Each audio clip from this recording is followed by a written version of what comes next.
Salut tout le monde, bienvenue dans cette vidéo. Pour préparer la nouvelle saison qui arrive à grands pas, j'ai décidé de reprendre une série que j'avais abandonnée il y a quelques années et de vous proposer des itinéraires de culture consacrés à chaque légume. Aujourd'hui, on va parler de la culture de l'épinard. L'épinard est une culture qui a parfois mauvaise réputation au potager, notamment parce qu'il monte vite en graines. En réalité, c'est pas une culture compliquée, tout se joue sur le calendrier. Bien positionné dans la saison, l'épinard est un légume feuille simple à cultiver, productif et très intéressant aussi bien au printemps qu'en automne et en hiver. L'épinard est un légume très résistant au froid. Toutes les variétés supportent des températures négatives sans problème. C'est ce qui permet de le semer très tôt en saison, mais aussi en fin d'été, pour des récoltes à l'automne et en hiver, et jusqu'au bout du printemps suivant. Au potager, l'épinard n'a rien à voir avec celui qu'on trouve en conserve ou surgelé. Le goût est plus fin, la texture est plus agréable et les feuilles peuvent même se consommer crues lorsqu'elles sont jeunes. C'est vraiment l'un de ces légumes qu'on croit parfois ne pas apprécier et qu'on redécouvre quand on le cultive au potager. Concernant la préparation du sol, comme pour le reste du potager, je ne fais pas d'amendement spécifique à chaque culture. Chez moi, tout le monde est logé à la même enseigne. Entre deux cultures, je décompacte le sol à la grelinette, puis je travaille légèrement la surface avec un cultivateur pour émietter les premiers centimètres et casser les mottes s'il y en a. J'apporte ensuite du fumier grossier, pas entièrement décomposé, mais bien colonisé par les vers rouges de compost. C'est volontaire de ma part, c'est à ce moment-là que le fumier stimule le plus fortement l'activité biologique du sol. Je l'incorpore très légèrement au premier centimètre du sol avec un râteau, puis je sème ou je plante directement. Pour l'épinard, on peut procéder notamment de deux façons. La première consiste à semer directement en pleine terre, en place.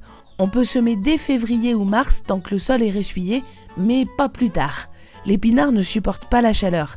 Dès que les températures montent, il monte en graines quoi qu'il arrive.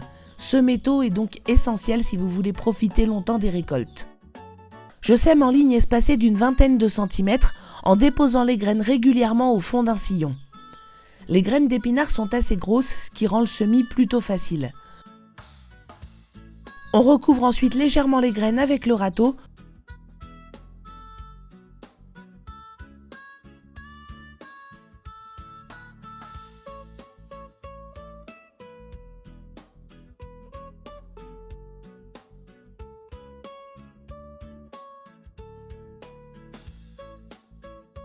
On tasse un peu, toujours avec le râteau.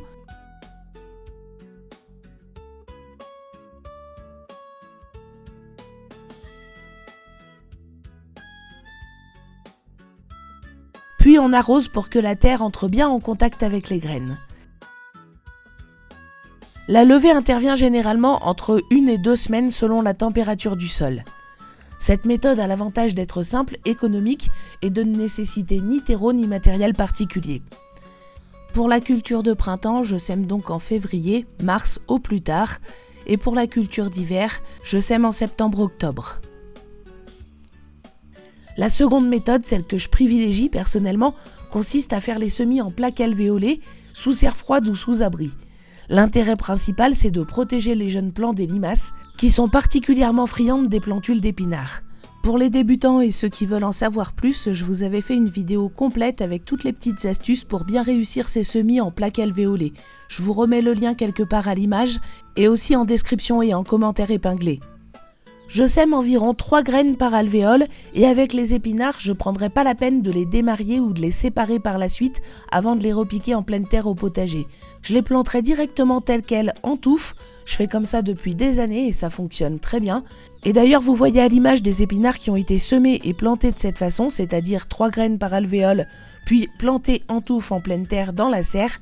Et quand vous voyez la taille des feuilles, on voit bien que ça ne limite pas du tout leur croissance, contrairement à ce qu'on entend souvent. Les plants semés en alvéole sont ensuite repiqués en pleine terre quand ils ont leurs premières vraies feuilles. Cette méthode demande un peu plus de matériel, mais elle permet une implantation plus sécurisée et plus régulière. En février, je sème la variété Épinard Matador, très adaptée aux semis précoces.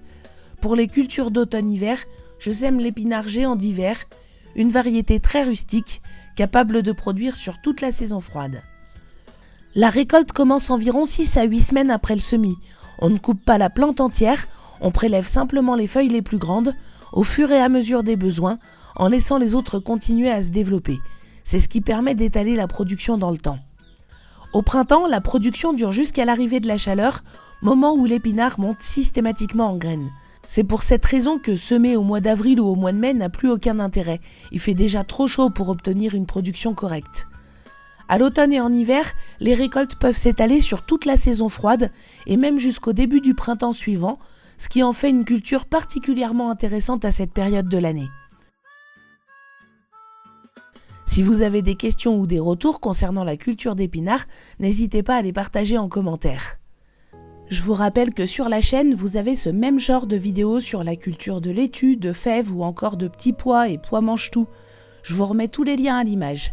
Si cette vidéo vous a été utile, n'hésitez pas à la partager, à liker, et si vous êtes sur mobile, vous pouvez aussi la booster pour montrer à YouTube qu'elle vous a plu. Merci d'être là et à bientôt pour une prochaine vidéo.